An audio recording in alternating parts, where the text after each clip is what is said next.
Magandang umaga mga kaibigan. Dito naman tayo sa araw ng linggo. At update ko sa inyo, may bago tayong turnover galing BFP.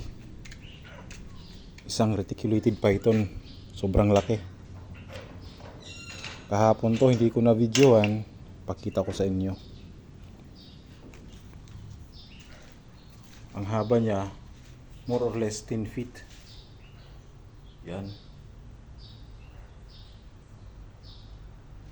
Ito naman yung dati.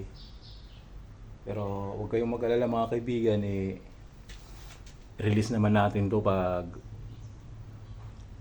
antay tayo ng decision ng ating mga bossings. Yan.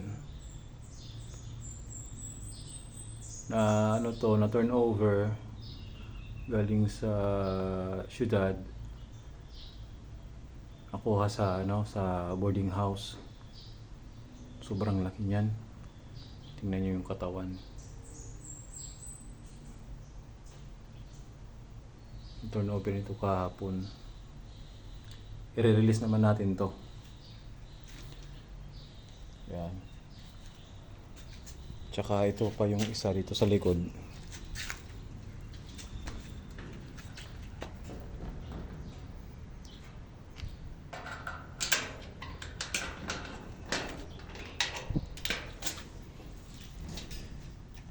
Ito naman siya, oh. Kabang. Yan. Bagong palit niya ng balat.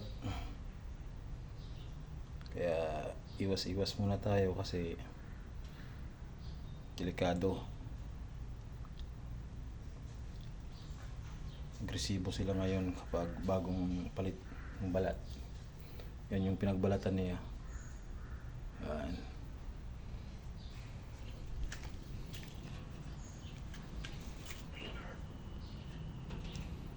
Yung isa may hirapan tayong ilagay sa sa paglalagyan. Once na may release natin yan sa wild, babalik natin kasi yan sa sa wild, hindi na sa syudad, para hindi naman makapawirisyo doon sa sa mga tao.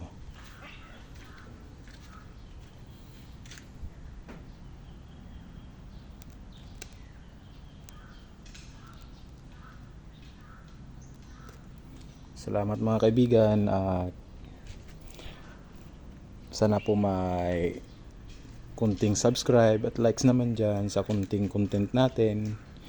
Bagong simula sa pag-YouTube. Alam nyo naman kasi kahit kunting sahod, meron naman. Tiyaga-tiyaga lang. Salamat mga kaibigan. Thank you and God bless you all. Bye-bye.